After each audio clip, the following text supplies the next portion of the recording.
వైఎస్ఆర్ అనేటటువంటి పేరు గుండెల్లో నుంచి తన్నుకుంటా ఉంచేటటువంటి ఒక భావోద్వేగం. వైఎస్ జగన్మోహన్ రెడ్డి అనేది అంతకు మించి వైఎస్ జగన్మోహన్ రెడ్డిని అభిమానించే వాళ్ళందరినీ గుండెల్లో నుంచి అభిమానం తన్నుకొచ్చేలాగా మన మహి అద్భుతంగా తీశాడు ఈ సినిమాని. కార్యకర్తలందరికీ కూడా పసందుగా ఉన్నటువంటి గొప్ప బ్రహ్మాండమైనటువంటి సినిమా అద్భుతంగా ఉంది. కార్యకర్తలందరూ కూడా చాలా ఆనందంగా మళ్ళీ వైఎస్ఆర్ కాంగ్రెస్ పార్టీకి 175 సీట్లు సాధించడం కోసం మంచి ఉత్సాహంతో పనిచేసే విధంగా ఈ సినిమా చాలా అద్భుతంగా తీశారు. ఈ సినిమా చాలా బాగుంది. యాక్చువల్గా సీఎం కాకముందు వైఎస్ఆర్ గారు చనిపోయిన తర్వాత జగనన్న ఎన్ని ప్రాబ్లమ్స్ ఫేస్ చేశాడు, ఎంతమంది జగనన్నని ఎలా ఇబ్బంది పెట్టారు అనేది ఈ సినిమాలో క్లియర్గా చూపించారు. అలాగే ప్రాబ్లమ్స్ రిజాల్వ్ చేసుకొని జగనన్న సీఎం అయిన తర్వాత ప్రజలకి ఎంత మేలు చేశాడు అనేది ఈ సినిమాలో చూపించాడు. జగనన్నని మరోసారి మనందరం మన ఓటు హక్కును వినియోగించుకొని సీఎంగా గెలిపిస్తే తప్పకుండా 100% ప్రజలకు మంచి చేస్తాడు.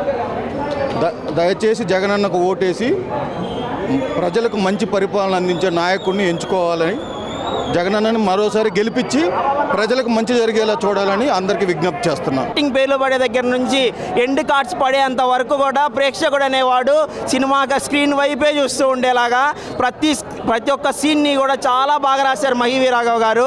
దాంతోపాటు పిక్చరైజేషను, తర్వాత జగనన్న వచ్చే వీడియోస్ పెట్టడము, రాజశేఖర రెడ్డి గారు చేసిన పాదయాత్ర చూపిస్తూ మళ్ళీ జగనన్న చేసిన ప్రజా సంకల్ప యాత్రను చూపిస్తూ ప్రతి మాట, ప్రతి డైలాగు, బ్యాక్గ్రౌండ్ మ్యూజిక్, పాటలు అత్యద్భుతంగా సినిమా తీశారు. ఈ సినిమా ప్రతి ఒక్కరికి కనెక్ట్ అవుతుంది.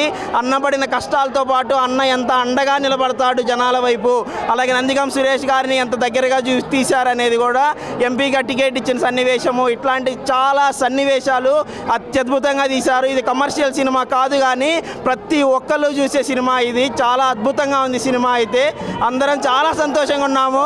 జై జగన్, జోహార్ వైఎస్ఆర్. ఇది సినిమానే కాకుండా భవిష్యత్తులో ఈ పర్సనాలిటీ డెవలప్మెంట్కి సంబంధించి కూడాను ఒక సంకల్పం చేసుకున్న వ్యక్తి ఓర్పు సహనంతో ఏ రకంగా సాధించవచ్చు అనేది, ఎన్ని కష్ట నష్టాలు వచ్చినా కానీ అది కూడాను రేపు మెంటార్ క్లాసులు కూడా చక్కగా ఉపయోగపడే సినిమా. దాంతోపాటుగా ఆయన పైన జరిగిన హత్యా ప్రయత్నాన్ని చూపించకపోవడం అనేది నాకు అదొక్కటి నచ్చలేదు. అయినా కానీ దాన్ని కూడాను జగన్మోహన్ రెడ్డి గారే వద్దనింటారు అనుకుంటున్నాను. ఎందుకంటే వాళ్ళు మొదటి నుంచి కూడాను దాన్ని డ్రామటైజ్ చేయడం అనేది ఇష్టం లేని వ్యక్తిగా ఆయన ఖచ్చితంగా వద్దనింటాడు అనుకుంటున్నాను. యాక్చువల్గా మేజర్ ఇష్యూ అది మన రాష్ట్రంలో జరిగినటువంటి హత్యా ప్రయత్నం అనేది. అది రాజశేఖర రెడ్డి గారి హెలికాప్టర్ ప్రమాదం సంబంధించిన అనుమానాలని గట్టిగా బలపరిచేటటువంటి ఇన్సిడెంట్ అది హత్యా ప్రయత్నం. కానీ దాన్ని తీసేయటం అనేది ఒక వైఎస్ఆర్ అభిమానిగా నాకు నచ్చకపోయినా కానీ అది కూడా పాజిటివ్గా తీసుకుంటే జగన్మోహన్ రెడ్డి గారు దాన్ని ఖచ్చితంగా వద్దని చెప్పింటారని నేను అనుకుంటున్నాను. సినిమా మాత్రం ప్రతి ఒక్కళ్ళు చూడాల్సిన, ముఖ్యంగా యువత చూడాల్సిన